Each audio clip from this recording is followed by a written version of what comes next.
This November, experience Chilewan Mr. Zambia as he makes an appearance at the following event. Rumba Notes Lounge, date Saturday 23rd November 2024, venue 5041 Reina Avenue, Seattle, time 9 p.m. to 2 a.m. Charges $50, general admission and VIP $100. For details, call 540-746-9198 or 214-404-713. At Justice Sports Bar and Lounge, date Friday the 29th of November 2024, venue 6707 Maddox Road, Morrow, Georgia 30260, time 9 p.m. to 2 a.m. General admission $50 and VIP $150. For more information, call +1404-484-9711. And on November 30th 2024, at the WM Foundation 7th Fundraising Gala Dinner from 6 p.m. to 12 p.m. venue Terrace on the Pack, 5211 111th Street, Queens, New York City 11363. Charges $150. For details, call +1-888-311-9007 or +1917-584-8895. Get your tickets now.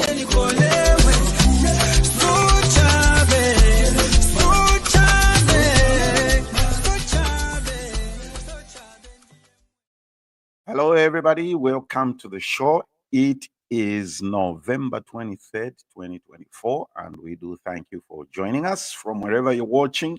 Please tell a friend that ZBTR is alive, and let's all get going on this forum as we begin our conversation for today. Do follow us on social media, Facebook, YouTube, and all the social media platforms at ZBTR TV. All right, today we thought that we should go political and talk to one of our young, vibrant political leaders in our country. Our theme is the role and influence of opposition parties in Zambia and their political influence.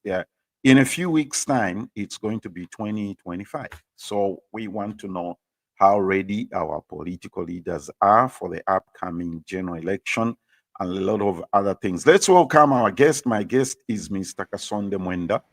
He is the party president for Economic Freedom Fighters. He's an author, written books about 3 presidents of Zambia, and he's an architect by qualification, and he's also a lawyer. Kasonde, welcome. How do you combine law and architecture? I mean, how does it work? Thank you so much. I'm glad to be on the show. And wow, that question, I think it's out of need. When you are in a certain path, you realize that you need some tools. And in this political path that I am, I specifically did law specifically for political reasons, so that I have a robust and a sufficient understanding of the legal system of our country. That's very good. It equips you and puts you in that position where you begin to argue certain things. A lot of people, I know you've been on this show before, but you know, if you interfere on social media, there's always somebody watching or listening for the first time. A lot of people don't know about your political career and background. You were expelled when you were student union leader at Copperbelt University, and that basically somehow triggered your political career. Talk to us about what led to your expulsion from CBU.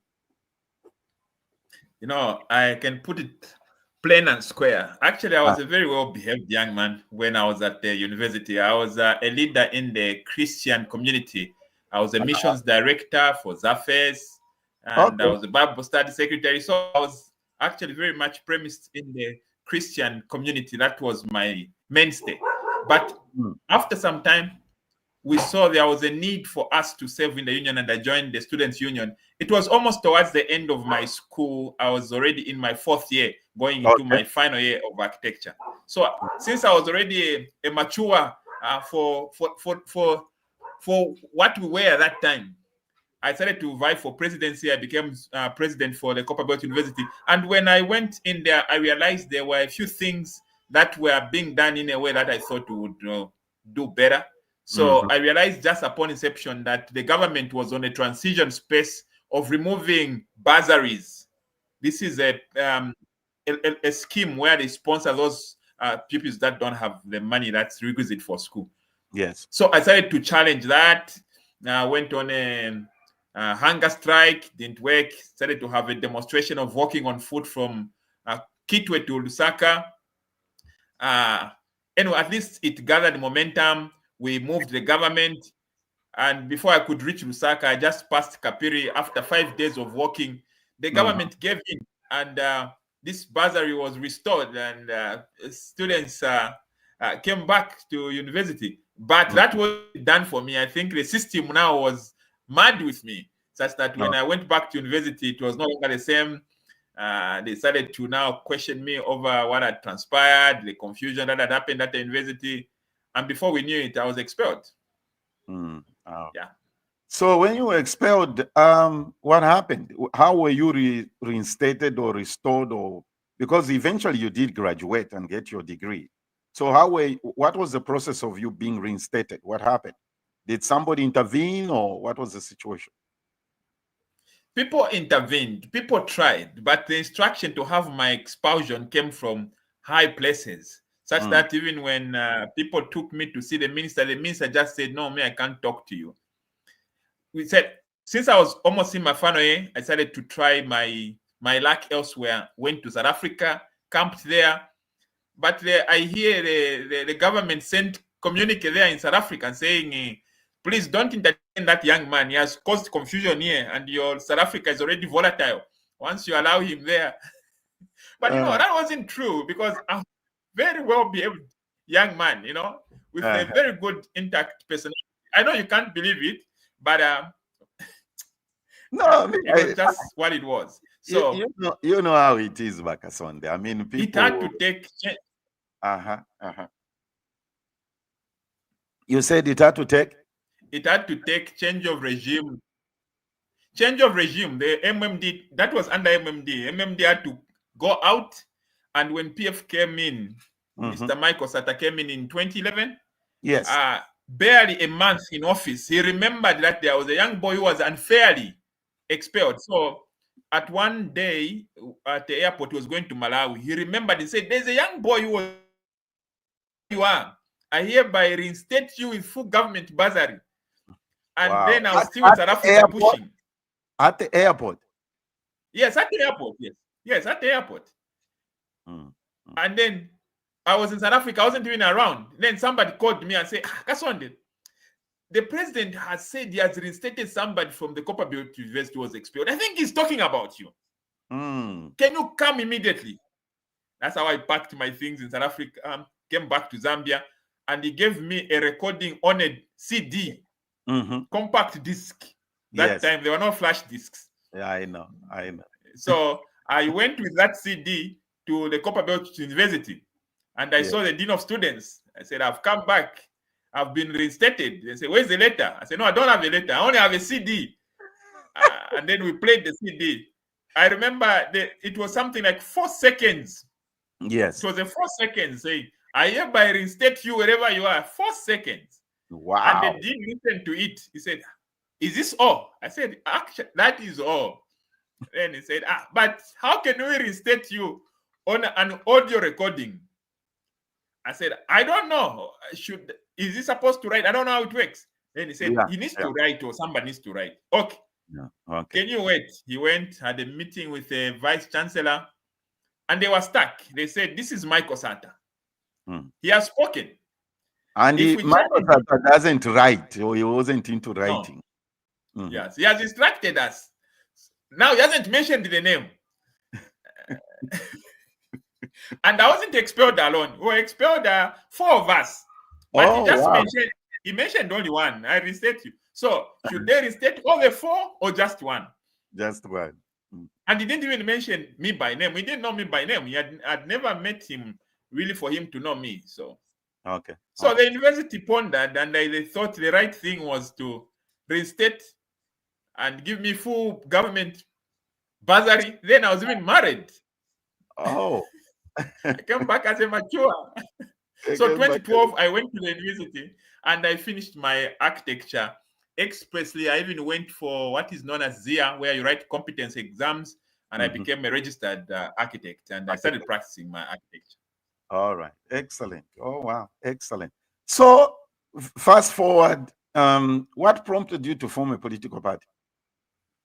2016, I wanted to stand because I had transitioned from student politics. I wanted to be relevant on the political scene and offer my ideas. I'm a very passionate person, and I try by all means to be honest, and I've got a dream for this country. I believe we can do great things. I've had programs where I've toured this country, seen all the great things that we once did as a country that have gone to dust. I remember visiting Sirius, for instance, in Wansha. I watched that video. I remember watching that video. I remember my grandfather telling me that West Germany, they were buying their military attire, their combat uniforms from Zambia, Luansha, Sirius, Germany. At the peak of Germany, when it was a superpower, it was buying from Zambia, Sirius, Luansha, their military attire. And I was like, no. And me, I'm a Russia boy. So I grew up listening to these stories and said, no. There should come a time when there should be a generation that should remember the greatness that Zambia once had.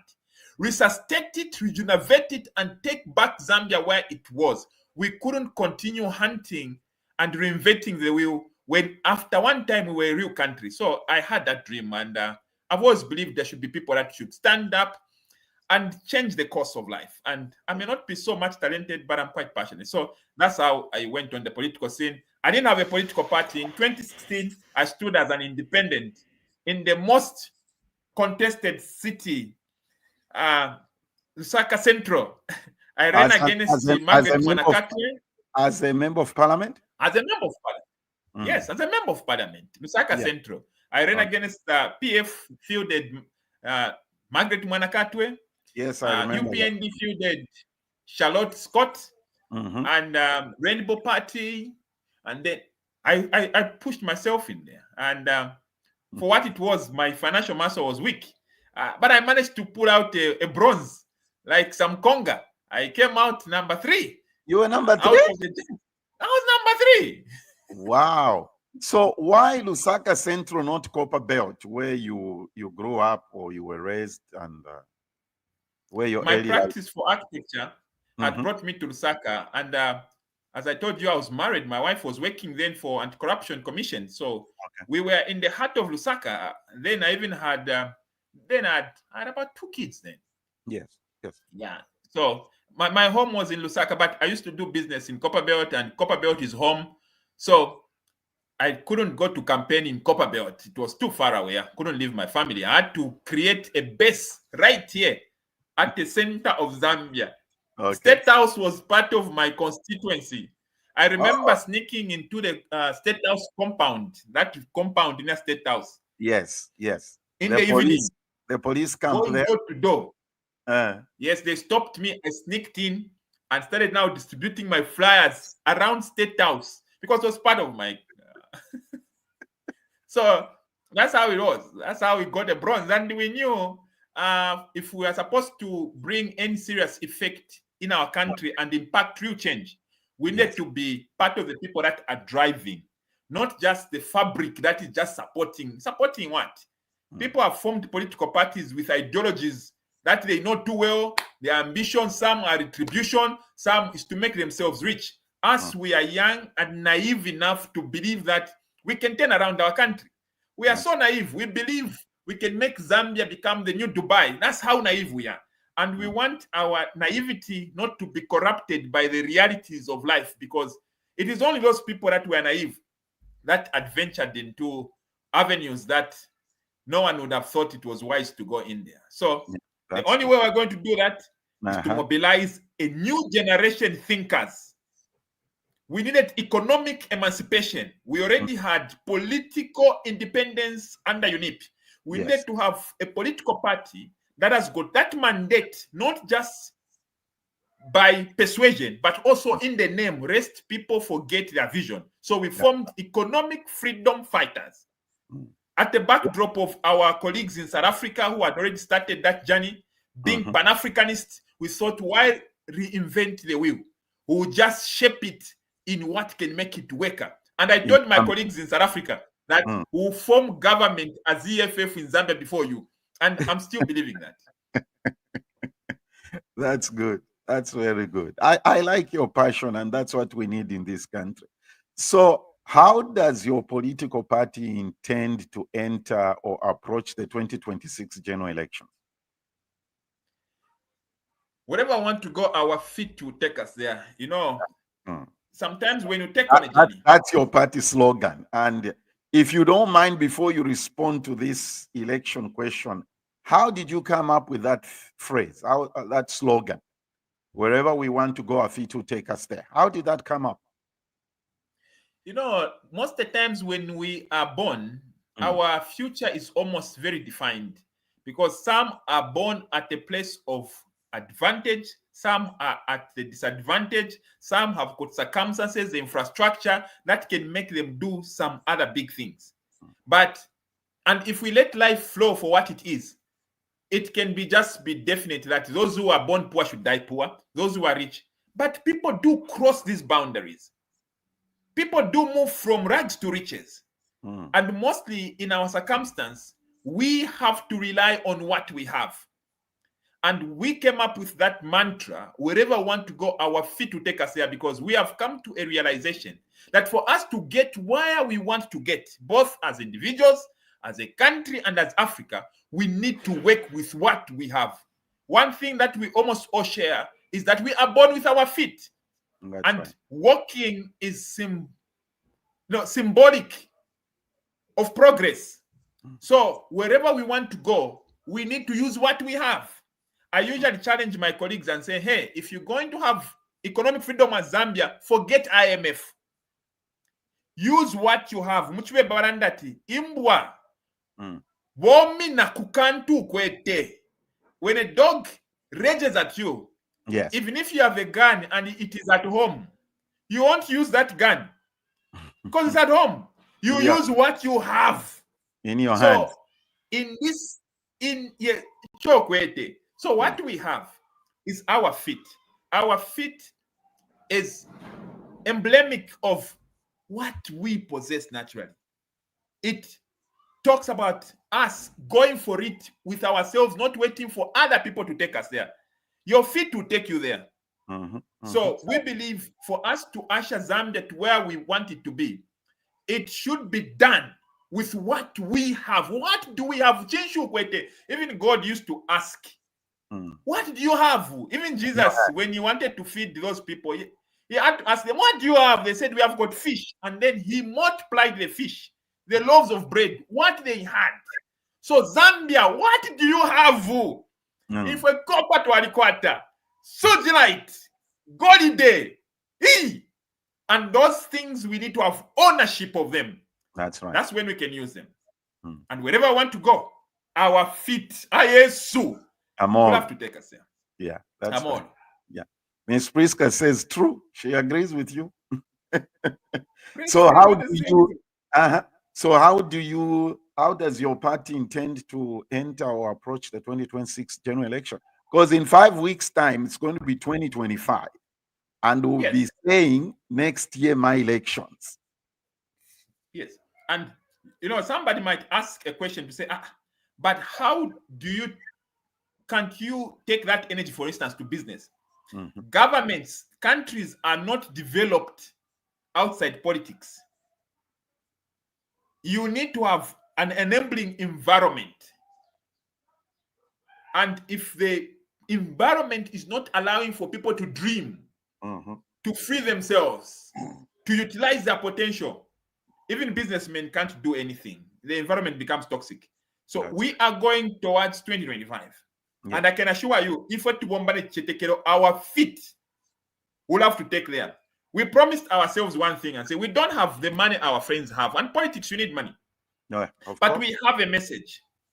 We said, by the end of 2024, we would have made sure that each and every Zambian would have seen us, like seeing us, would have heard about us, and should have gotten our message.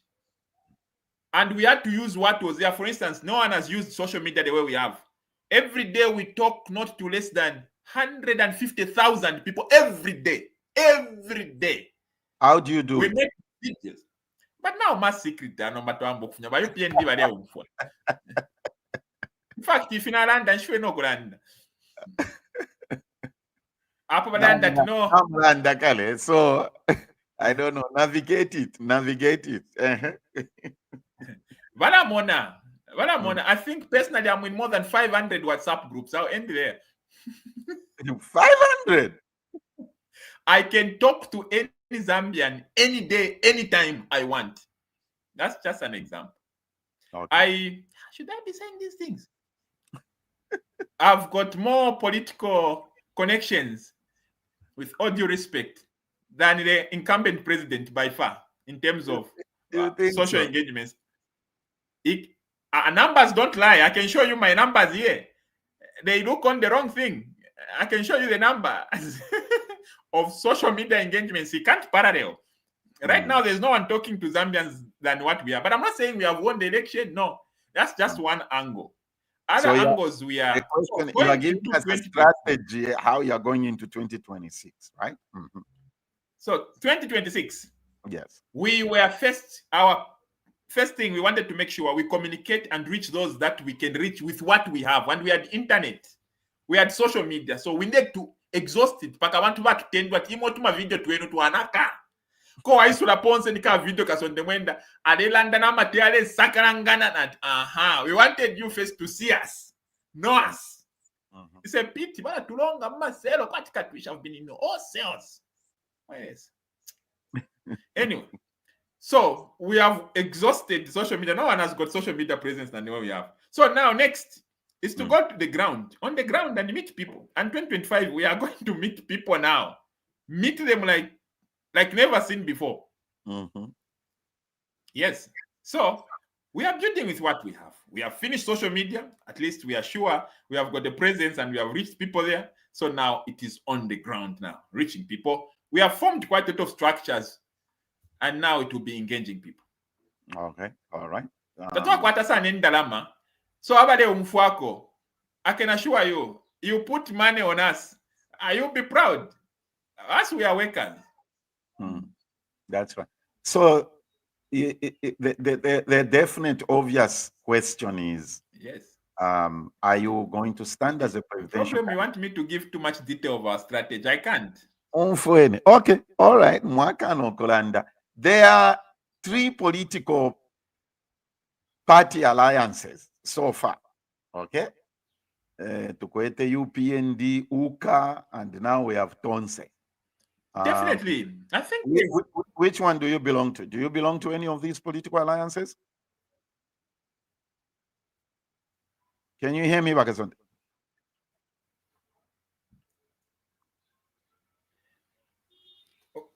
With all due respect, I think I'm a very fortunate person. God has been gracious. When we were forming UKA, for instance, I was there.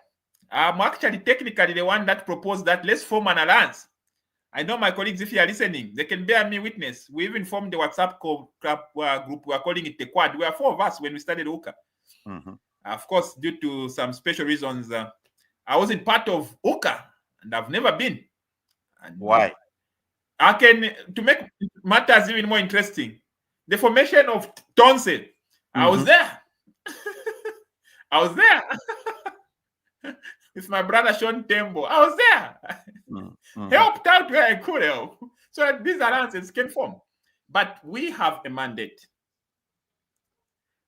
And I feel working together with these political parties, we work together with even those who are members. For now, we have got a message to sell. Economic freedom fighting. And anyone who is selling this message to allow us as Africa to economically emancipate,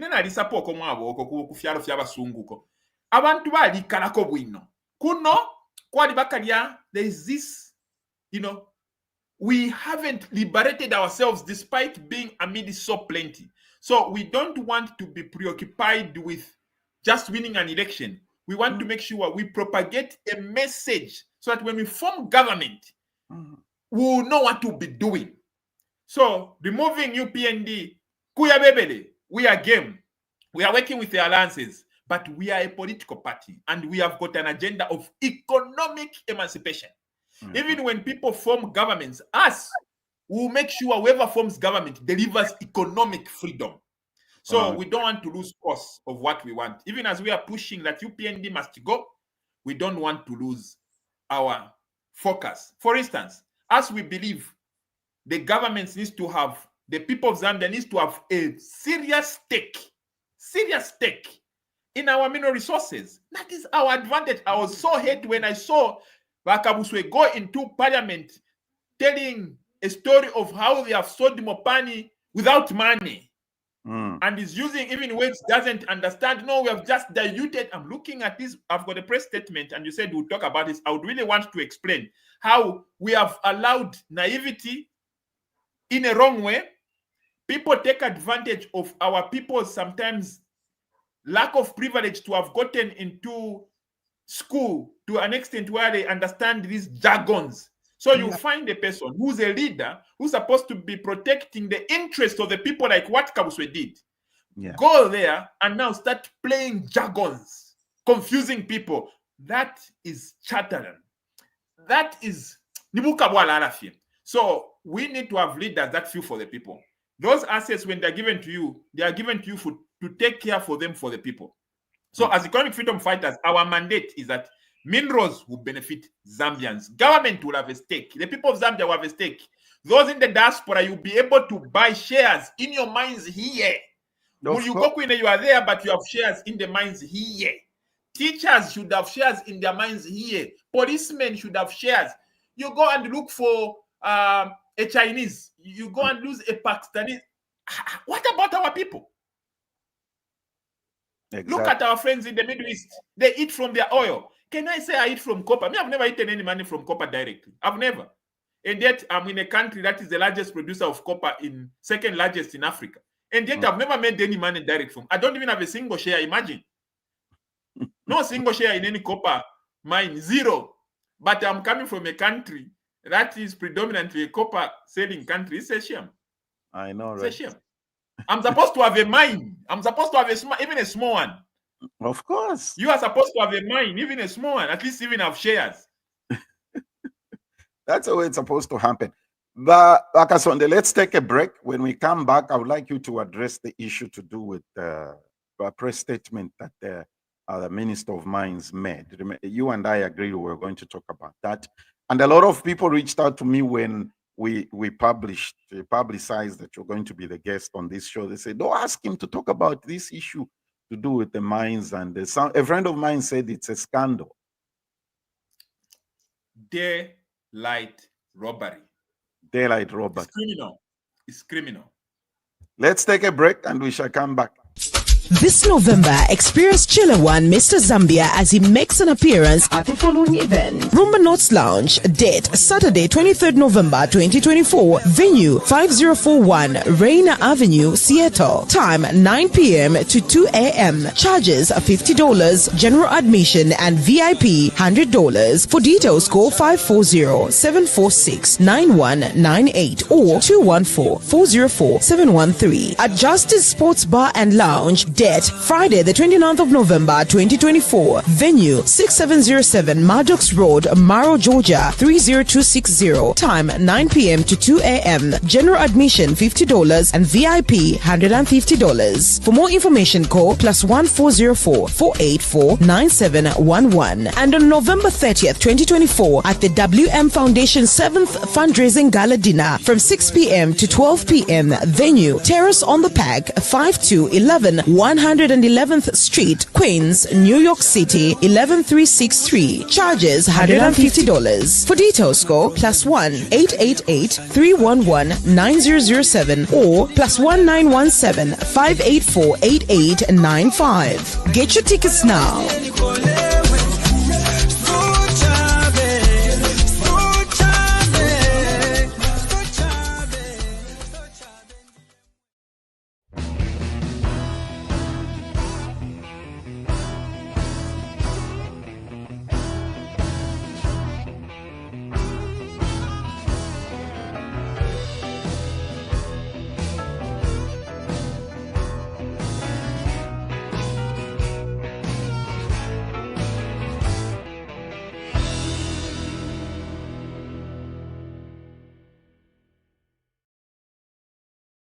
Morning is Mr. Kasonde Mwenda, is the president of EFF, Economic Freedom Fighters.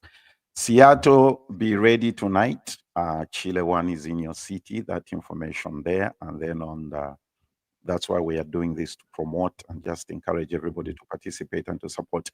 Kasonde, what's going on with the Ministry of Mines, Minister of Mines, and sale of, is it more sale of Mopani?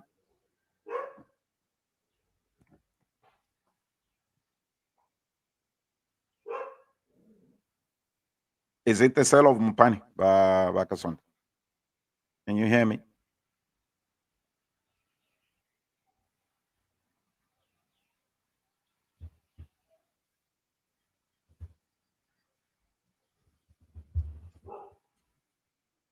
Can you hear me, Mr. Kasonde? Hello? All right. Looks like we are having a technical situation here with Mr. Kasonde. Hello?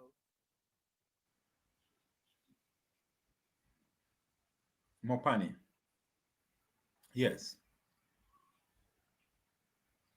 Did you hear the question? Can you get me? Yes, now I can hear you. Did you hear the question I asked?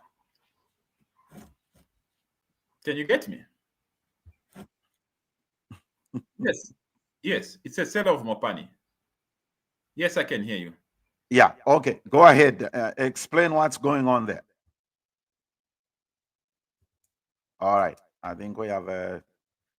All right. Those of you in Seattle, Chile One is in the city tonight. And hope you can get there, support, and be part of what is going on. We are having a technical situation here with Mr. Kasonde. He dropped. I hope he does come back. And thank you, everybody. Okay, there he is. Let's see what is going on. All right. Can you hear me now? Loud and clear now. All right. Excellent. Now, my question was, please explain to our listeners, to our viewers and those watching, what is going on with the Mopani situation. What prompted the minister to make that statement? Okay. I'll put it like this. We have had a problem with our mines. Mm-hmm. And one of the major problems, if you look at how they have been run, is that there is no transparency in the way mines are run. Even the previous regime had the same problem, that there was a lot of tax evasion. Mining was happening, but we were not getting money for what we were selling. We didn't even know exactly how much we are mining. And that was very concerning. And I remember, and I still have a report that was prepared by Grant Thornton.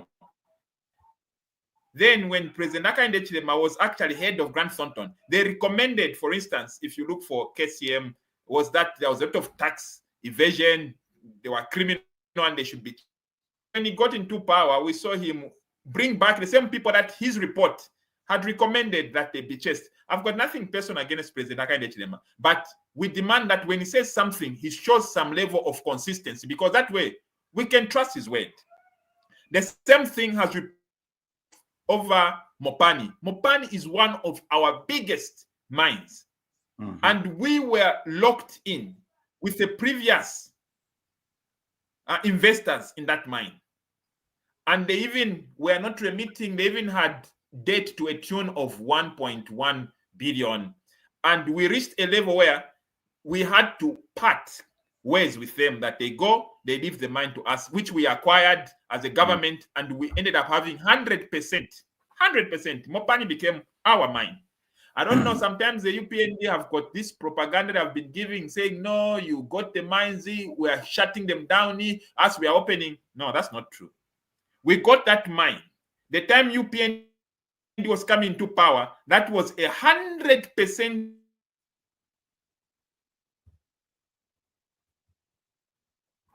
an equity part.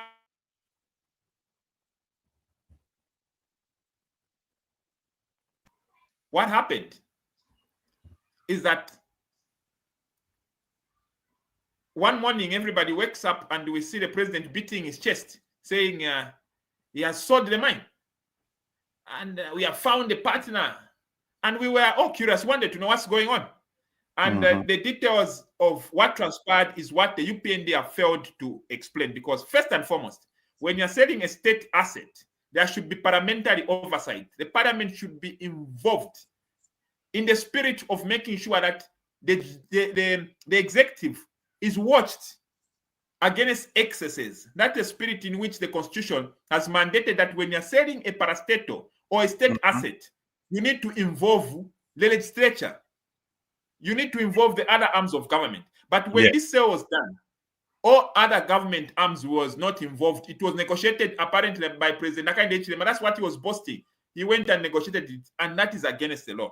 So we came to where we are today because eventually Parliament demanded that the Minister of Mines, Mr. Kabuswe, should give a ministerial statement and explain how they disposed of this asset without parliamentary oversight, without putting in. And then these are some of the things when you read the statement, which as economic freedom fighters, we noted.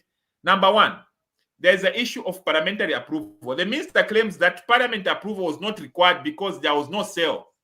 There was no transfer or disposal of a major state asset.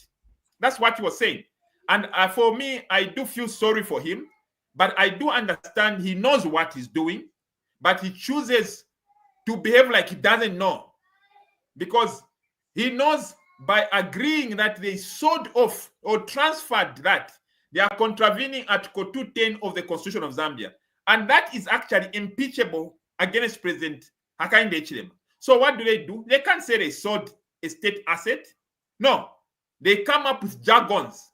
But the Constitution is clear. If you are going to sell, dispose of, or transfer shares in a state asset, you need to involve Parliament. And they didn't. So what do they say? They say, no, we did not do any of those things. But they said they found an investor. So how do you find an investor without transferring shares, without selling, or without disposing? Only God knows. I'm a lawyer. How does that even make sense to them? Here's my question, Kasonde. Why didn't any of you or any of the political parties file for a court injunction for that transaction? The time we were knowing about this transaction, it was already done. And they have not been transparent to give us information of what transpired. So we here as a new investor, we don't even know what that investor really holds. So now that we have this information, because they are disputing that they didn't sell, they are saying they just diluted. So it's like you are saying you have got concentrated juice in a cup, and then they tell you, for you to sell this concentrated juice, you need to inform your parents.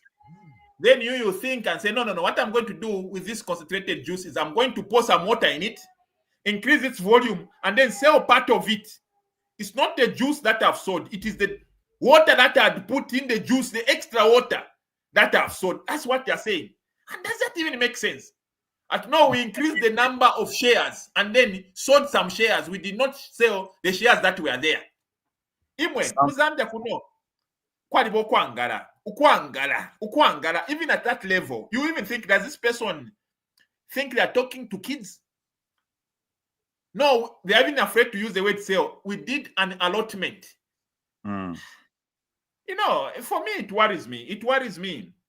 And then all that they're afraid to say is that they know they will be subject for impeachment, or one day they will be held liable. They surely will be. Number two, the definition of major state asset. They say, no, that mine was not a major state asset. That's our second largest mine. And they say it's not a major state asset. That's so what they saying. What was it if it wasn't a major state asset? What was it? Who operated Mopani before the current owners who the government sold it to took over? Who was operating Mopani?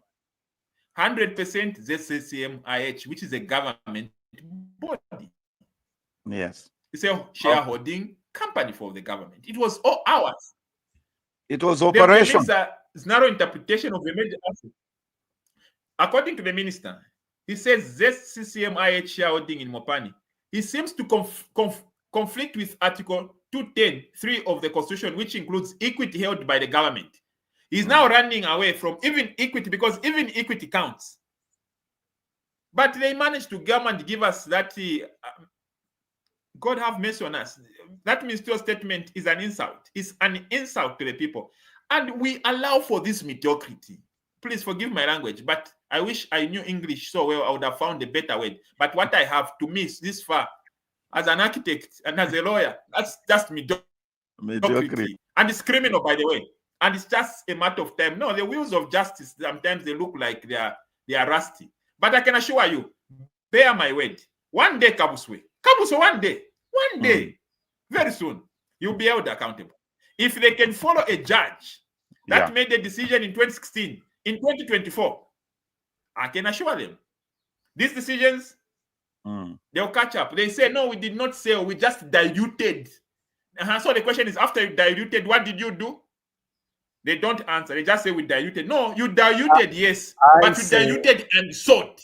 Kasonde, I say somebody needs to file a court injunction. There's something else I want us to talk about. Somebody needs to file a court injunction if there are illegalities in that transaction. Remember, Ramanawasa taught us injunctions. Remember how UNIP suffered with the court injunctions when multi-party politics was introduced. Why don't we do that now? I did not want to disclose, but you seem to really have your own way of getting to me and getting information out of me. See you in court on Monday. Is that what you want me to say? An injunction. It's simple.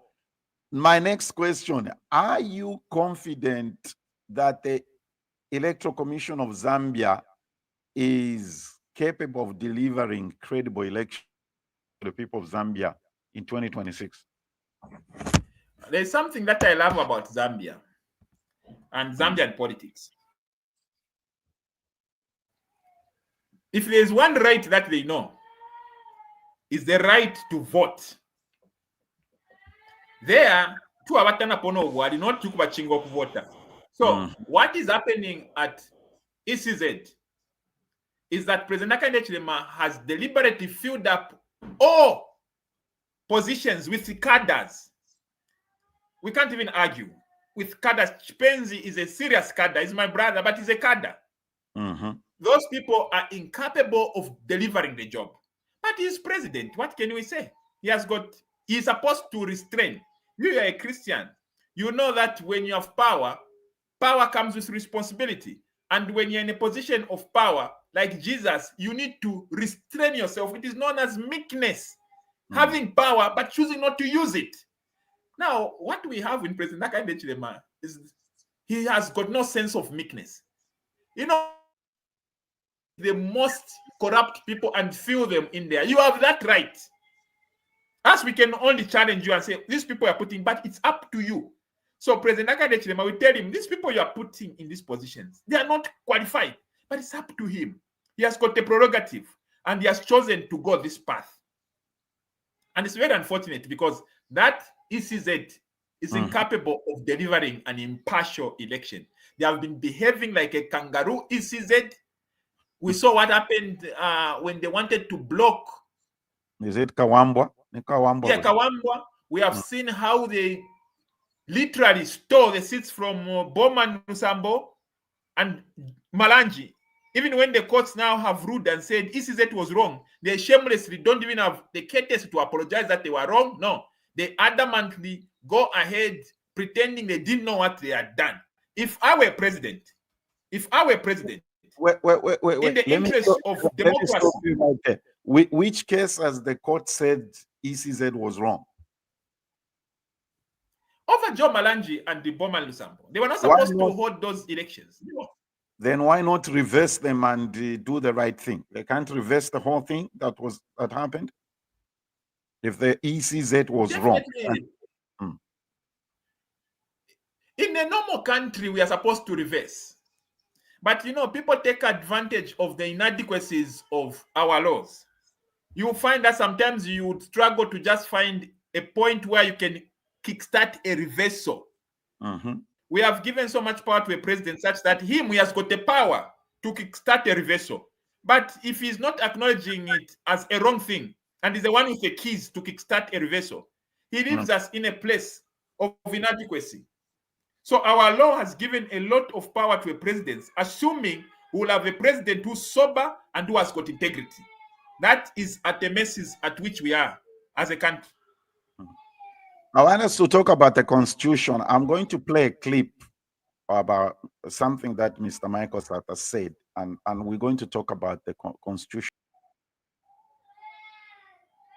At the moment, when you're talking, the president assumes power which is not his. He can interfere with the judiciary. The reason why the president can interfere with the judiciary is because the person who is in the judiciary is scared of being dismissed. Provide security of tenure. And once you provide security of tenure,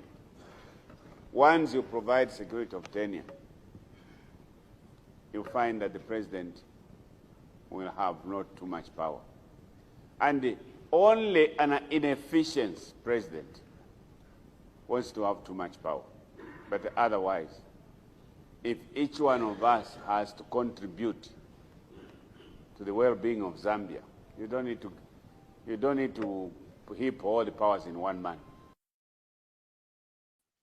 You see, here is you heard what the late President Sata said. Kasonde, you heard what the president said, right? I heard. This is the way I look at that speech. Everybody who's standing for president always makes those good speeches. Yes, but I heard. Immediately they get into government, they completely forget what they said. And the whole country's been calling Mr. Hakainde Hichilema as a liar. Here is my question to you on what is so difficult about repealing the Public Order Act?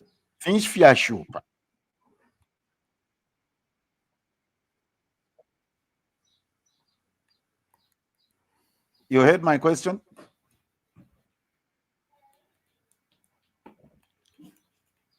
Kasonde. Network. Let me. But I don't know if you are getting me. It's buffering a lot. Yes, get me. Yeah, I said, what is so difficult about repealing the Public Order Act? Look, as you rightly put it, power corrupts, and absolute power corrupts absolutely. What we need is integrity. Integrity. We have a bankruptcy of integrity. Integrity, sana.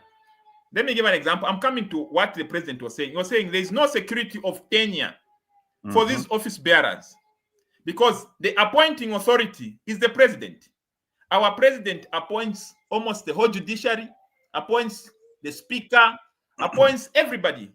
And when you're appointed, it also leaves room for him to appoint and disappoint. Of course. Already it puts him in a place of a lot of strength. Now, let me give you a synopsis of what Hakainde has done.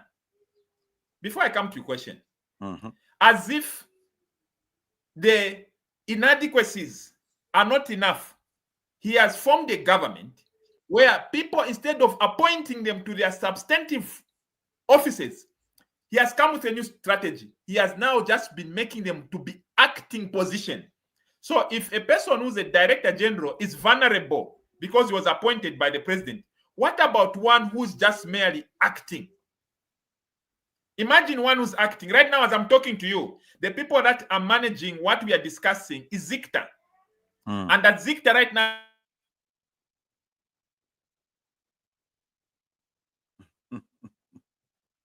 That's what they do.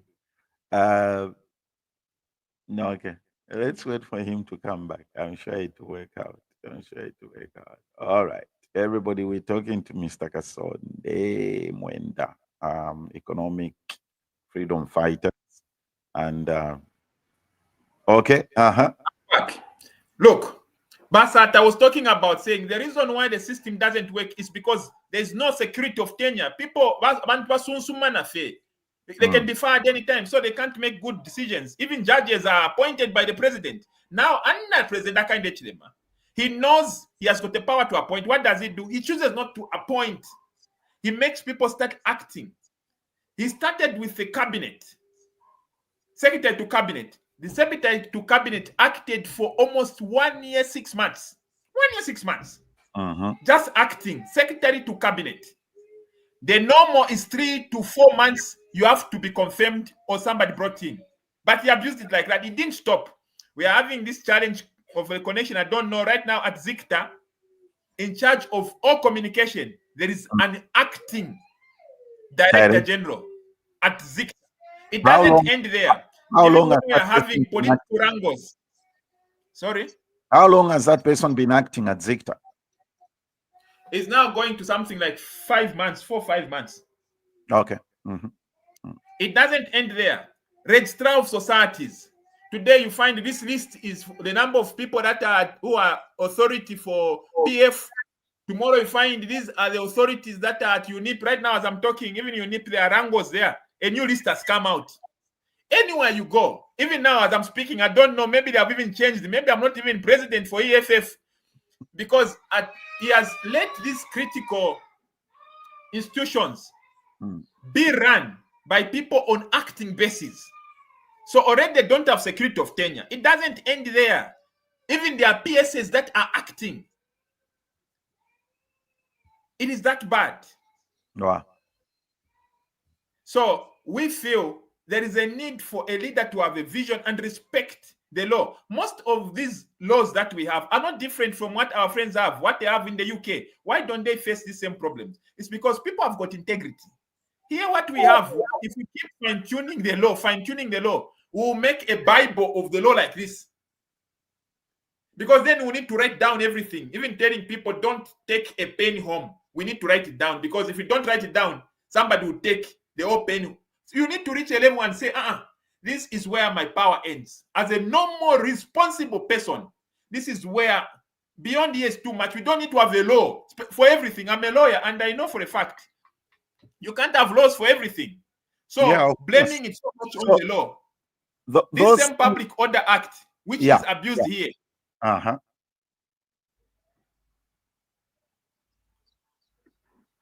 Go ahead.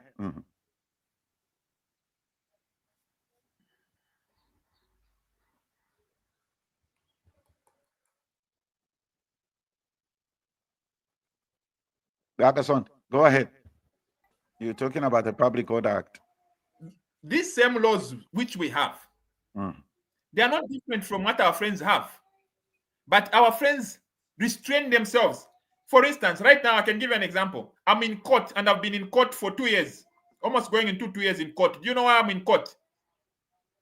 They say unlawful assembly, but I had a permit. I had a permit and objected to permit, but I'm in court for.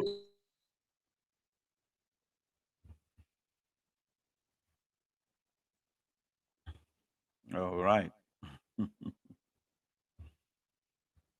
Network. Let's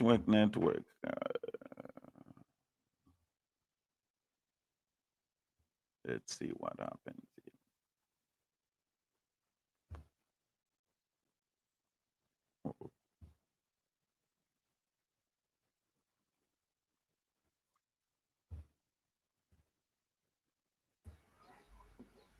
Network, yeah, Shupine. Vazikta. Gatamwachi valumbula. Gatamwachi valumbula. All right. So, yeah. So what is so hard about obvious. repealing the Public Order Act? You're talking about the Public Order Act. Me, I fail to understand this thing, Kasonde. Everybody, when they are in the opposition campaigning, we shall repeal it. We shall repeal it. They get into power, they start persecuting their friends. Everybody's doing the same thing from FTJ to today. Finish Fiashupa. I think it still comes back to integrity. No, if trust me, the word abuse is not working, let's change that. Just repeal it. If you cannot restrain yourself, like you have said, repeal it. Just repeal the thing.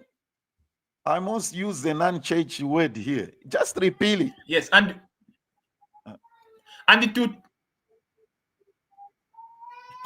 Now we heard it.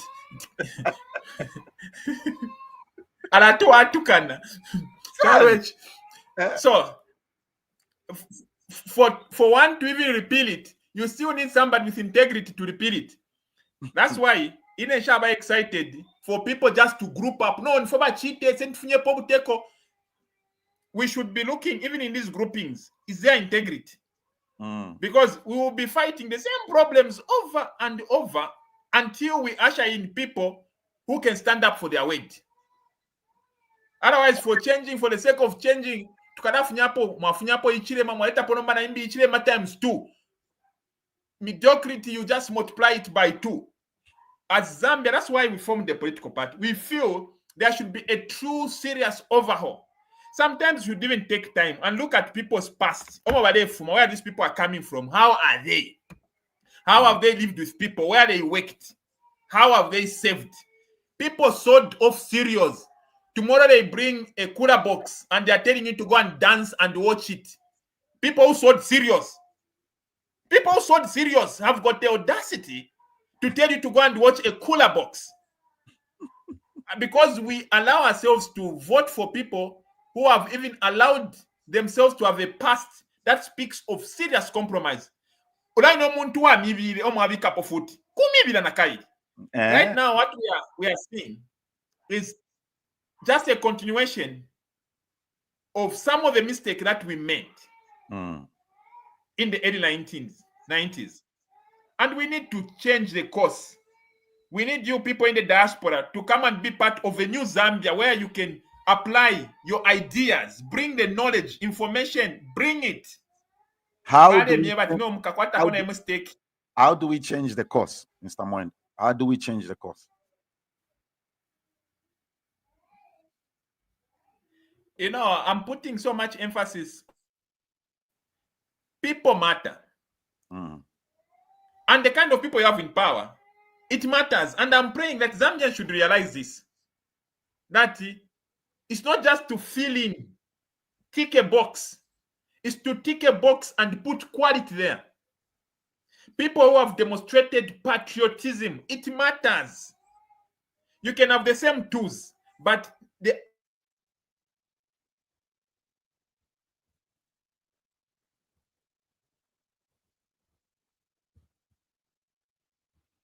network yavuta. I told him you shouldn't have mentioned. So same office. Same office. Once we have a good leadership system, you will see in Zambia. And for some of us are optimistic, and I told you we are naive enough to keep believing that we'll form a team that will transform this country. Until we die, we'll keep fighting. So 2026, we are geared up and we are on the ballot. As we go on the ballot, even if no one votes for us, we'll be on the ballot still. And it's time we have free thinking, fresh ideas. It's a fresh idea. You also take a wiser MF.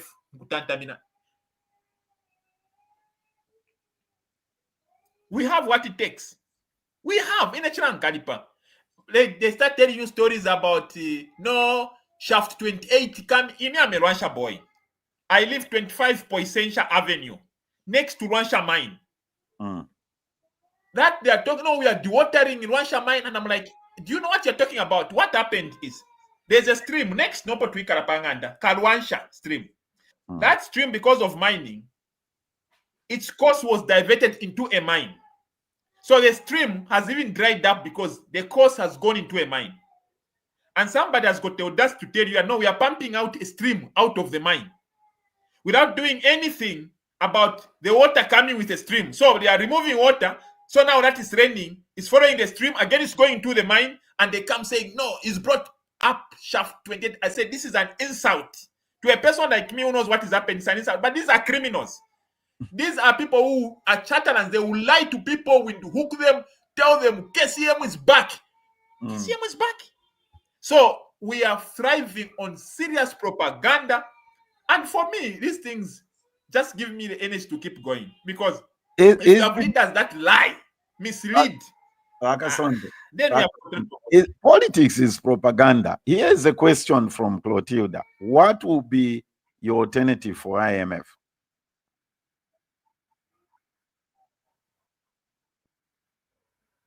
Thank you. Thank you. What do we get from IMF even?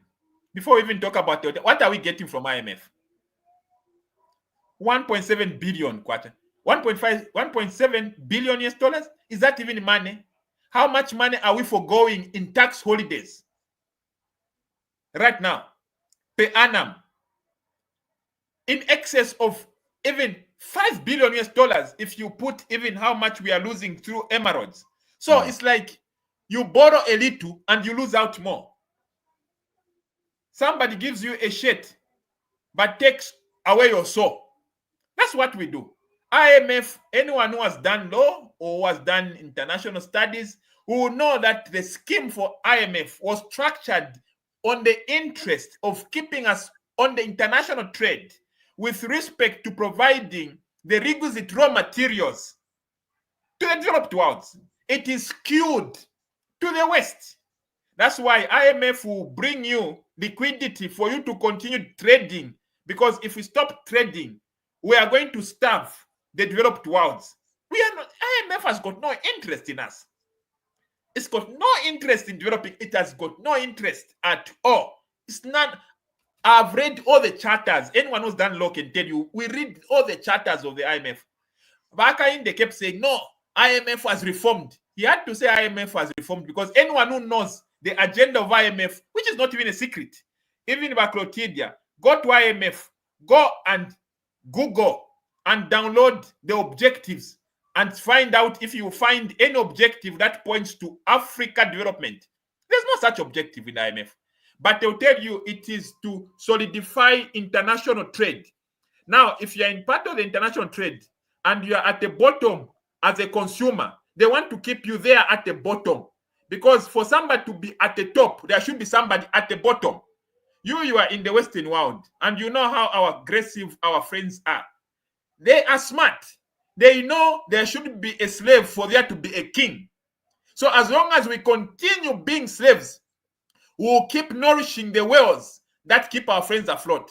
IMF does not create equality so that we also can develop and come out of our poverty.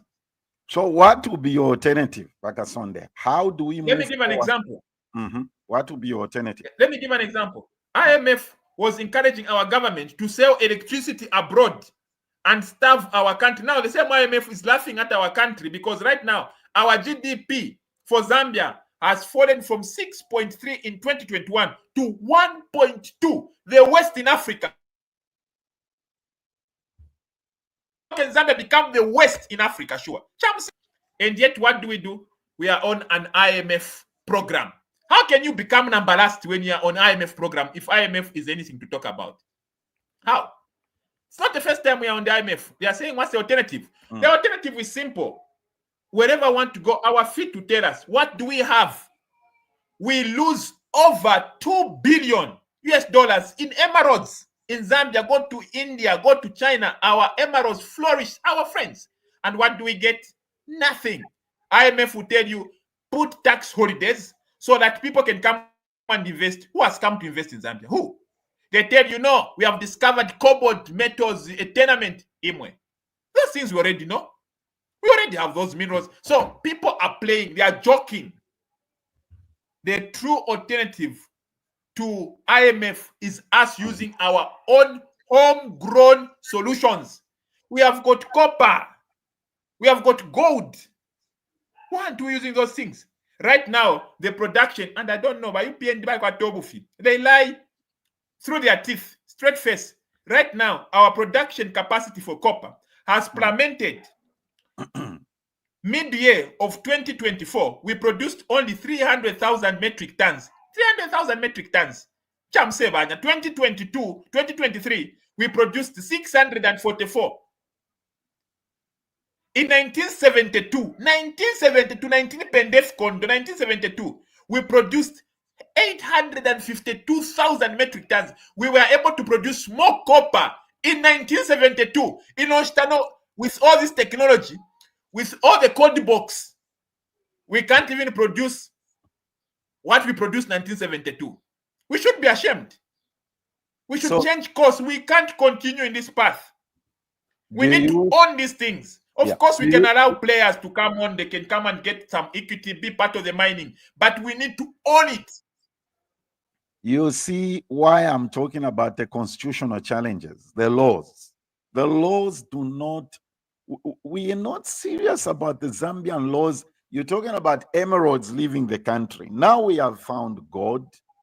These things don't even mean anything. Why should I get excited about gold being discovered in Mwenilunga, Kasempa, wherever it has been found?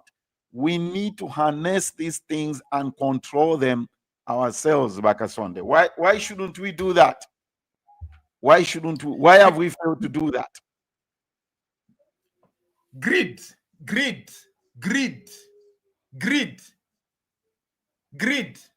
Vanathan, if you can feel comfortable to eat whilst your friends are hungry, it should concern you. It's clear. He said, God says, I'll give them up to their vile passions, and their minds are sealed. They have become debased. They don't feel. That's why some of us make us president quickly before even our conscience also becomes sealed, maybe. Right now, we feel the pain. Maybe it's time for us to work for you. Because, look, these transactions, you find that they are motivated by people just getting an emolument, kickbacks. I want to ask Chamaini Acharo just to get a kickback. Just for a kickback. You sell the bread of the country for a kickback. This is what is happening. These are criminals we have in power. Me, I tell them first off because I can prove how they are stealing and raping our country. These are criminals we have in power. And I'm not ashamed. Maybe that's why they have taken me to court. Because these are criminals. And until we have people,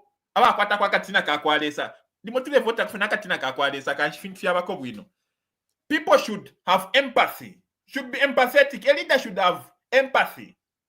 How are my people? But they'll come and tell you, no, Zambia now we are in Premier League. Premier League, do you know we are suffering in this country? Just for me to manage to have this interview with you, my brother, I know I shouldn't disclose too much. Let me show you. You know what these things are? Let me give you a practical example. Do you know what these things are? Let me see. These are power banks. Uh-huh. These are power banks. This is how I'm managing to talk to you.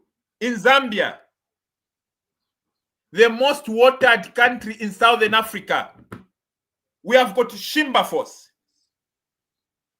Gonye Force, Victoria Force, Tumbachushi Force. We can produce electricity like I don't know. What do we decide to do? We sell electricity. We sell, even right now, over 30% of electricity is sold. We have got 3 to 4 hours of electricity, my brother, per day, even 2 hours per day. Can you run a country with 2 hours of electricity per day? 2 hours. Two. Kwangala. That's why when we have a GDP of 1.2, somebody say, no, and they control HH. HH will not do anything. That one is a failure. We are wasting time. I'm telling you, Zambians, we are wasting time. I don't hate the man. I'm the one that wrote his biography. I could have it here. I'm an author. The Economist. I'm the one that wrote that book. I also had hope like you. I also had hope. Trust me, I can't lie to you. I also had hope that probably this man knows what he's doing. Now, when he gets in there, I can't find the poor book. Maybe I should just throw it away. But what I'm saying is, I'm not speaking out of hate or out of spite. Some people take these things even tribal. No, because you're not Tonga. No. Let me I'm tell one you of the people that fought for HH. I'm one of them that fought for him. More than even most of you who think you are his relatives. I fought for him. And I'm not Tonga. I fought for him.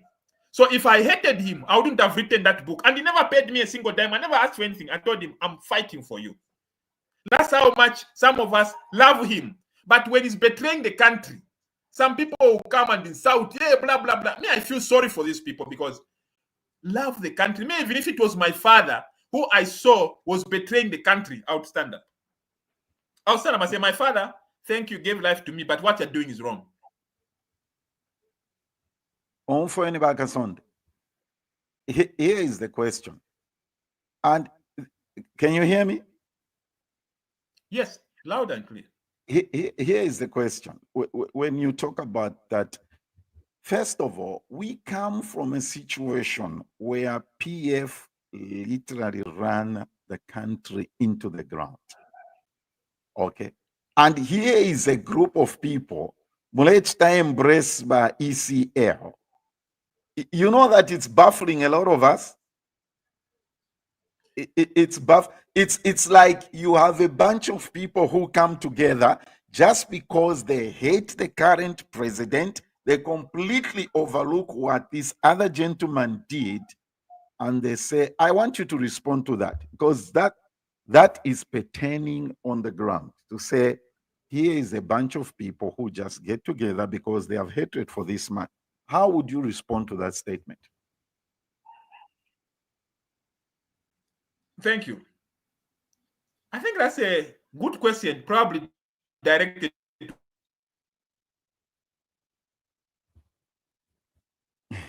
the wrong person. Okay. I think I'm pretty sure. I don't think you would have even invited me on this program. So I think that question is, that's why some of us are staying and fighting out of these alliances. I want to be respectful. I don't want to insult my friends because I respect their opinions. But some of us, that's why we are remaining unadulterated. That's why we are walking with our own feet, because we want to deliver something real for Zambia, something real. Not from one mediocrity to another. I think I'm tired. I'm now in my 40s, and I think I'm now just fighting for my children, because this damage we are doing, you are right, we are coming from a rundown. It's like, I'll give a very graphical example. It's like you find a person beaten by the roadside. Lack of better terms. Find a person raped. You help them, take them to your house, you bath them, and you also rape them. What have you done? What have you done? You've killed them. You've killed them. UPND, granted they found a troubled economy. What have they done? They have raped it. 2 hours of load shedding. Does that even make sense? Even to somebody who loves HH, does that make sense? Even if, okay, you are Siamese twins with HH, even if, I don't know, you are blood brothers by covenant, does that make sense? I'm an architect, me. I draw. And for me to design a building, I need a minimum of something like 72 hours. Of electricity. Of electricity in 24 hours. That's how much we need electricity. I need 72 hours of electricity. Now you give me 2 hours. It means a drawing I would have finished in 1 week, I need to finish it in 6 months. Now, I can take you to my fridge. Should I take you to my fridge? I wish I could take you to my fridge. There's nothing in the fridge right now, not because we can't afford. But how can I put anything in the fridge for 2 hours of electricity? We are not mad. We are also normal people. And for information, some of us would have come abroad there. Because it's just frustrating. Some of the people who are even supporting this government, they are not feeling the pain we are feeling as who are here.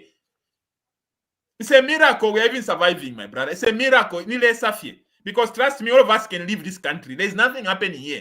For those who are even insulting us from the diaspora, I pray God have mercy on you.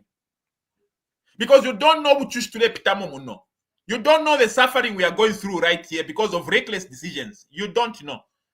Let me give an example. Today I was being insulted because I braved it and told Zambians, don't plant your seed now. You know what? There's no rain. Are you aware? The rains flashed a bit at the beginning of November. And the meteorological department told Zambians that no, this other southern side of the country, there will be no rain until December. Ministry of Agriculture was given this information. Tell Zambians not to plant now. What have they done? Have you ever heard any circular from government advising farmers not to plant? No. They keep quiet. They did the same when we had the drought last year. DMMU relayed information.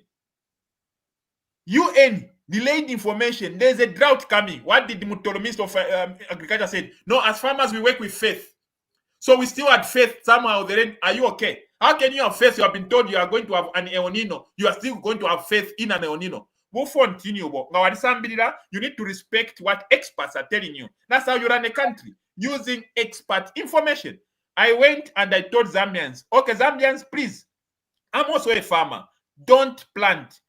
You have wait for at least 3 weeks towards the end of December. That is what information. I just finished that. What happened 20 minutes later? People are calling me. No, government has responded. Go to ZNBC Facebook page. They are telling Zambians, no, next week, rains will normalize. And I'm like, these people, this information I'm giving, I got from meteorological department. But after I posted that on Facebook, we can go and check. But I've responded. So I want to know about Zambia that next week, if you'll be my witness, my brother. Let's see if there will be no more rain for next week. Because next week is tomorrow anyway. So we have people that are afraid to be leaders, to tell people the real problems. We need to have delayed, plant when the rain stabilize, plant early maturing seed so that people can have an harvest. But right now, I want to know every day in the morning, people are looking to the sky, hoping to see the rain that the government promised them, that it will come. And yet that's not true. So leadership requires integrity. And there come integrity. Problem. I do. Even if they feel I'm not good enough, let them find somebody with more integrity than me. I will support you. I want you to be president so that I hold you accountable to the things that you are saying. We have run out of time. I want us to address some of the points or issues that our friends watching are saying. Ms. Clotilda says, I do agree that we have a lot of work to do as Zambia, a lot of work actually. And Derek says, what would you do differently to address the electricity shortages? Thank you. The electricity shortage problem, it is not as big as it is. If your children don't have enough food at home, you don't sell. The problem we have is that we are not being productive as a country. We are not making money from our copper. So we are forced now to make electricity our mainstay. Zambia's mainstay is not electricity exporting. That's not our mainstay. As we are a copper producing country, and we should stick to that, not now. So what we have now is Zambia has been exporting electricity. Right now, we're exporting to South Africa, to Namibia, to Botswana. There's no shortage, at least for Zambians. There's no shortage for Zambians. There is no shortage. We have a shortage because our electricity is being externalized. And this, even the government hasn't refused. This is information in the public domain. Yeah. So we are just mismanaging a resource. Of course, we need to invest more in energy generation. We do not refuse that. But which country, that's why, which country in the world is being run by solar, sure? Which country? There's no country that being run on solar. But president, for 1 year, go for alternative. Do they know the cost of alternative? Because in an assembly, like what Trista, Kali Skuru Pokali. Ndabomba no kubomba, I wake. and my spouse also works. We can't afford. And we are in the one top bracket of Zambians. 10% of Zambians match what we earn as a couple. And we can't afford. So who is he talking to? That buy alternative. Who is he talking to? That they should buy solar. Buy solar. Solar is 100,000 kwacha. And you should pray that there's a lot of sunshine. And the storage capacity, how are you even going to store that electricity? What are you even going to use that electricity for? Are you going to cook using solar? Because as electricity, we use it for heating and cooking. Why pick a beans, party solar? So we have people who are so detached from reality. President Ademieba, it hurts me. Honestly, it hurts me. Let me tell you what is truly keeping us as Zambians. Do you know where we are getting energy? Honestly. I wish I can walk you. One day, you should allow me to walk you around impromptu. I show you some things. We are surviving on charcoal. Amalasha. All of today, chalo na chipia. The whole country now, the trees we are eating, we are surviving. We are now. Have you ever heard the president talk about deforestation right now? He knows. Where I stay, it's along Great East Road. That's where I'm staying right now. One day when we have these things, I would just impromptu, wish I would take you by the roadside. You start seeing the trucks, especially now that it's evening. Trucks are passing of charcoal here. Or I can just take a walk, drive to Mutendere. It's just a stone throw here. I show you how many trucks of charcoal land every day. We are surviving on charcoal. But they are coming here saying, buy alternative. Alternative what? From where? Which? You sell electricity, you go and ask us to buy. Why didn't you use ESCO buy alternative yourself? You want people to be buying alternative. We will manufacture alternative. Look at fuel, my brother. If you have to use alternative of a genset, I have a genset in my house. I have a water pump. I can't use these things. Fuel in Zambia right now is 32.4 kwacha. 32 kwacha. Ngawalisha genset, after 1 hour, you finish 2 liters after 1 hour. And now, every day, you have to be spending something like 500 kwacha. Where do you work? I'm telling you, for our friends who are out there, maybe people are not telling you the truth. We are suffering here. I'm telling you. This is a fact. We are suffering. Even when you see people asking for money or asking for help, please bear with them. I'm not going to ask me, but I'm asking on behalf of those who are asking and troubling you. Things are hard here. I know things are hard with you also. I know you work hard, we understand. But things here are bad. Things are bad here. When you see some of us start following you, Kokwine, please understand what we are going through. Things are bad. I'm laughing here because that's the only way we can soothe our pain. Things are bad. But some will say, no, are they control? Is worsening. Is worsening. I'm not saying to worship over PF. No, me, I don't believe in that stuff. I don't believe in that stuff. I don't. I believe you have to put Kasonde Mwenda and EFF. That's what I believe in. I believe it's our time. Credentials we have, so that some of us, we don't boast. With all due respect, for the sake of record, we are even more learned than these people. Personally, I'm more learned than my HH, even double. But you would think me, I don't know anything, because some people walk like this, like they all know, they all out. No, they don't know. This is the truth. Most of these people that speak, they don't know. They come in parliament, they speak. The truth of the matter is they don't know. They don't know. Some of us, with all due respect, we even know more. I know you judge us. No, for information, I can do much more than what Bakinde is doing, and I can substantiate it by my academic credentials, my information, and my track record. I can show. Ask him to bring. Somebody's an economist. Let me be personal for a minute. Somebody's an economist. Have you ever seen an academic paper bearing the title of Hakainde Echilema? Any of how he's going to solve the economy anywhere? No. Zero. The political landscape, and when people desire for leadership in the country, and we are going to end with this, I want you to speak to this point. Okay? As far as I am concerned personally, our political leaders, our political leaders have failed us. You have failed us. Okay?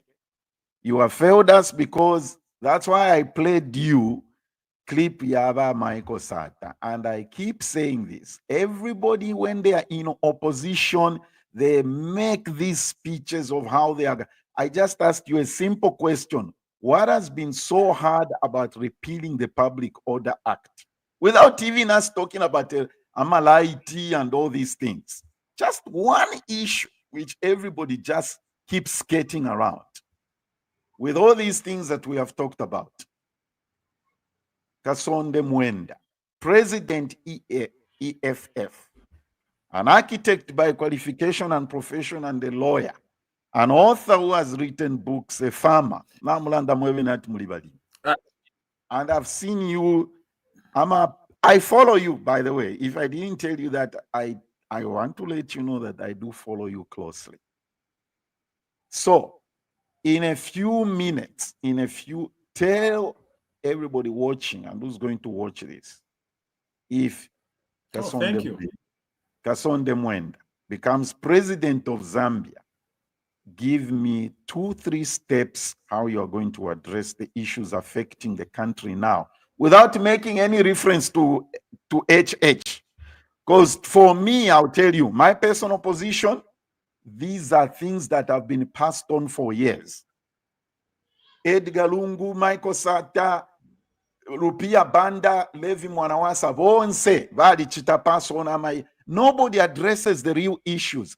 Everybody gets into this thing for themselves. Let me say it today. That's my position. Everybody gets into this thing for themselves, not for the people of Zambia. The only way I'm going to be convinced that the politicians are in this to solve the problems of Zambia and the issues affecting the citizens is when I see tangible, real change. So, Kasonde, I want you to tell us how, when you become president, you are going to solve Zambia's problems. I don't want you to talk about HH. I want you to tell us what you will do. No, you're granted.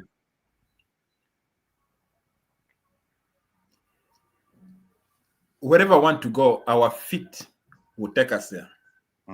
I'm not the wisest of people that is aspiring to lead this country. I know that for a fact.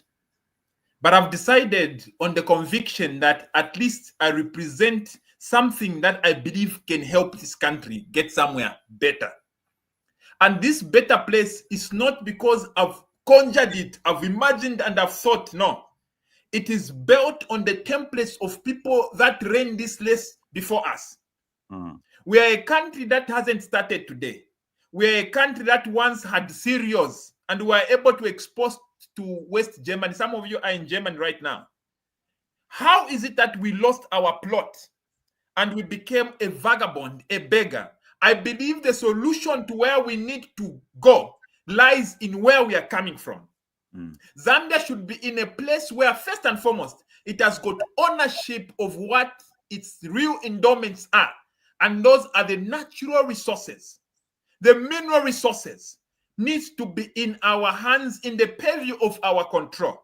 And as economic freedom,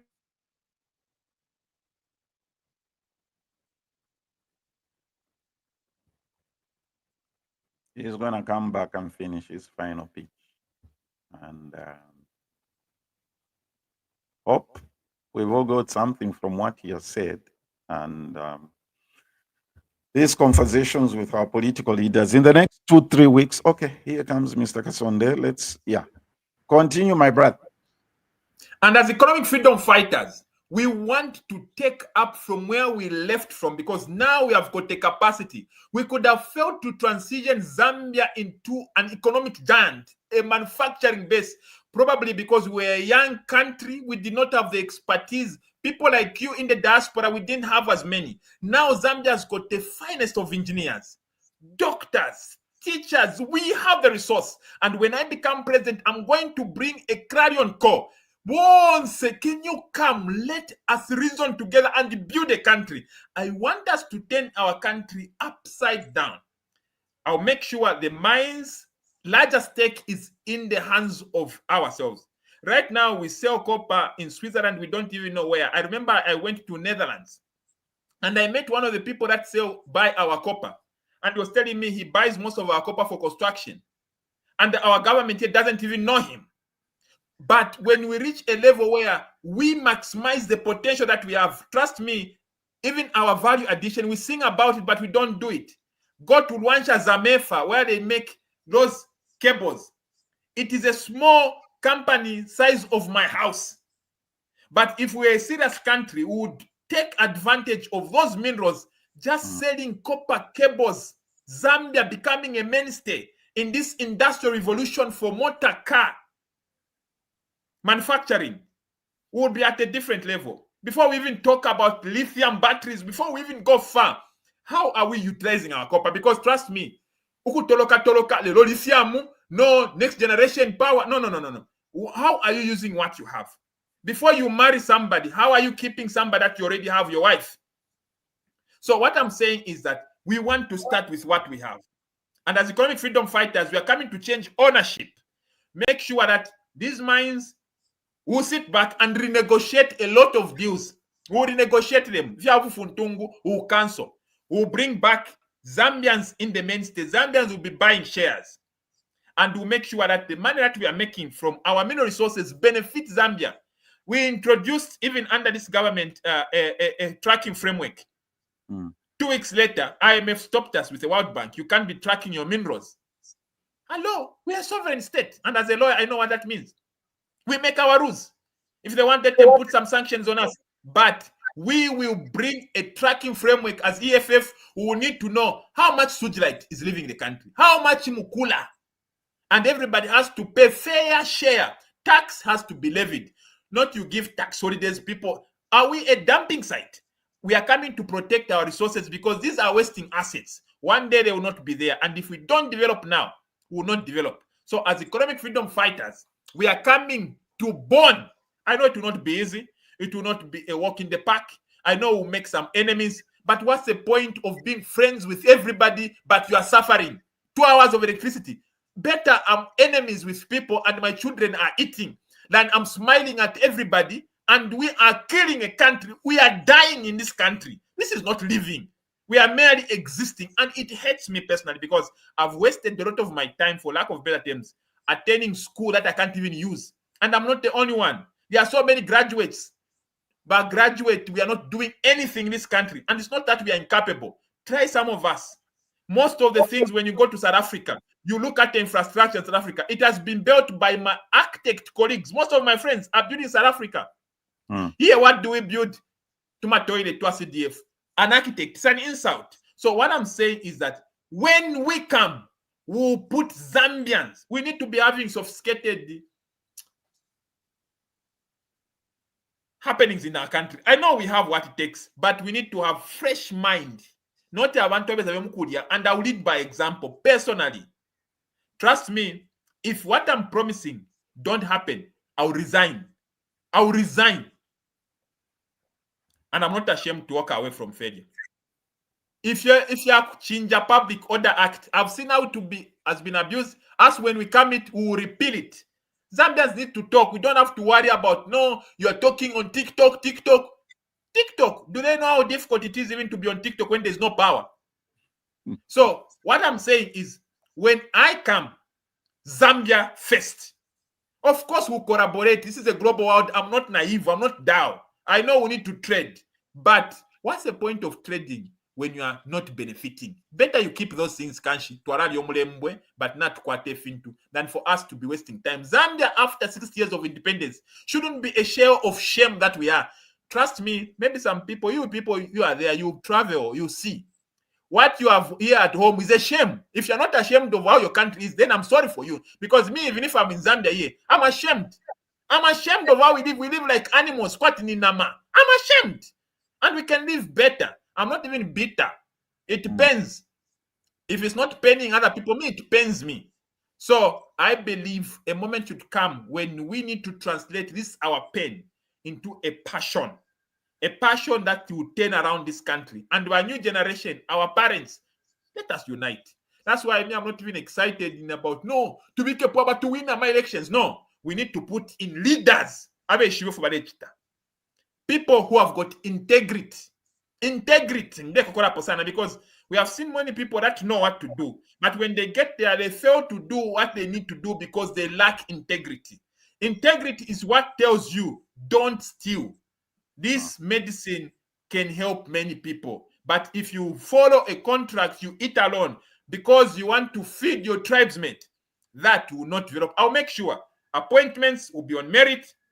Some of you don't even know my tribe. I don't even know what you think is my tribe. It's not even my tribe. So I'll come and abolish those tribe inclination because you don't even know my tribe for information. None of you people even know my tribe. I don't even want you to know. And you will never know.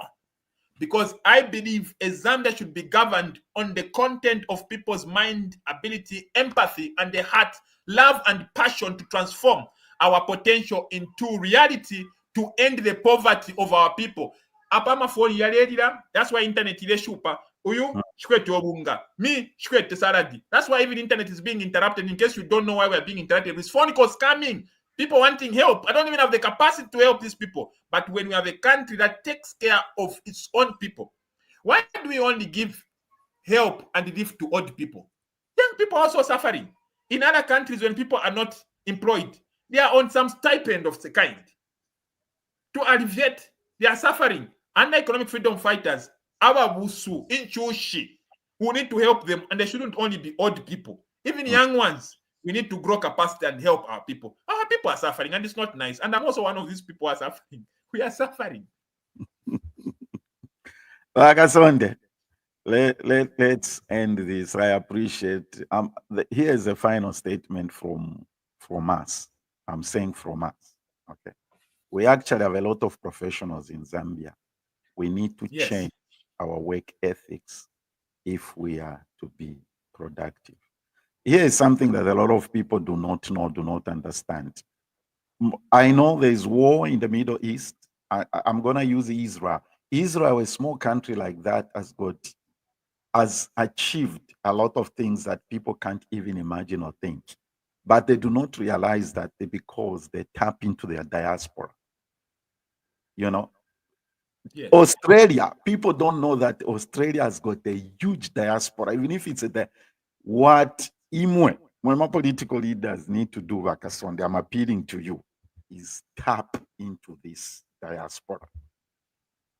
You see, the impression we get is that when we try to do something or say something, America, Europe and everything, we love our country.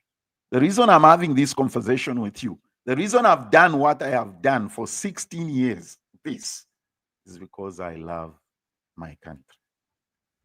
I'm telling you, my brother, I love we appreciate my country.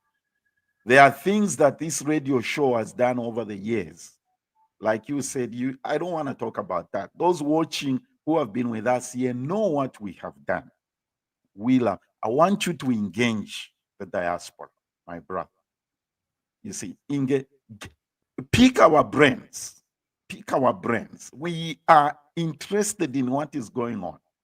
You see, and for me, and this is the way I am. There's only one thing that stands out to me in what the preacher is saying. Let me tell you what has stood out to me on everything that you have said here. Do you know what has stood out to me? No. Integrity. Integrity. Integrity. If you are send a point conversation to Aquata, integrity. And I agree with you. Omuntunga taletina lesa.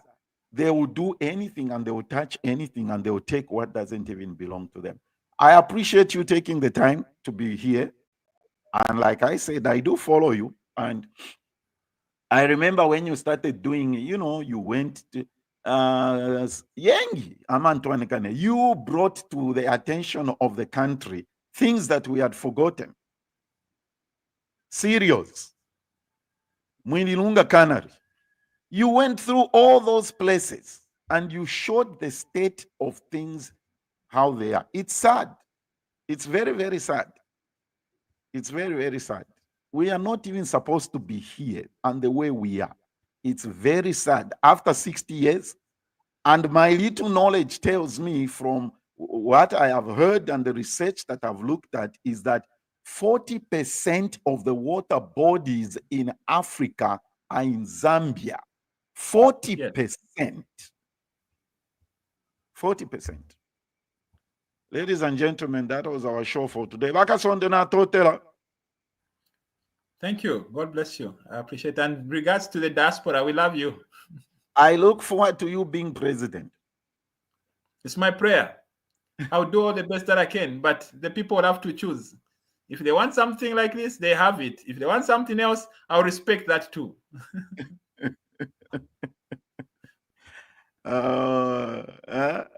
I do believe that we can get somewhere and do some stuff as a country. Have a wonderful weekend, my friend. And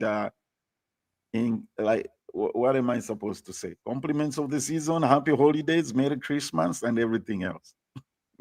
Merry Christmas. God bless you. Oh my goodness. I almost starting another conversation here. What type of Christmas are you even going to have? Candlelight. Candlelight. I like your optimism. God bless you, my brother. Thank you. God bless you too. All right. Okay, everybody. That was our show for today. Mwenda Kasonde, President, EFF. He spoke, like he said, he's passionate. And for those of you watching, hope you have Mother Zambia at heart and not just do politics. Bali, ECL, that's a bunch of nonsense. Let me tell you that. Bunch of nonsense. What we need are real solutions. Don't just speak about, oh, your candidate, your what. Come up with real solutions for our country, Zambia. It's in a very serious situation. All right. The next coming weeks, I'll be talking to political leaders here before we end the year. They need to tell us what they intend to do if they become president. In a few weeks, to be 2025, and we'll be saying the elections are next year in 2026. Just like that time has gone. That's what happens. Have a great weekend, everybody. Happy Thanksgiving, America, and we'll see you next weekend.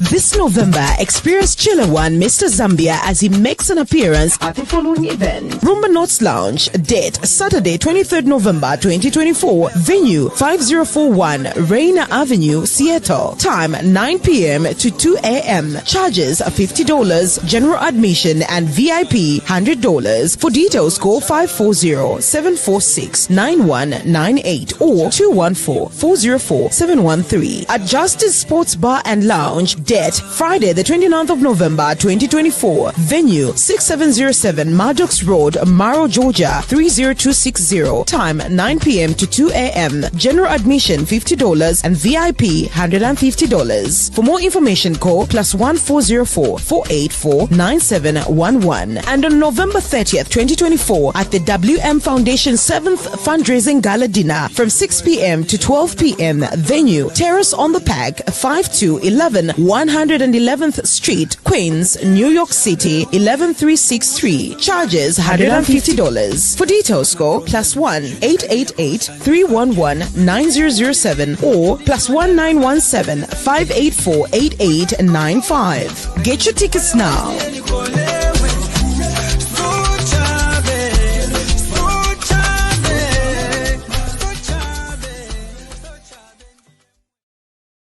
Zambia Blog Talk Radio.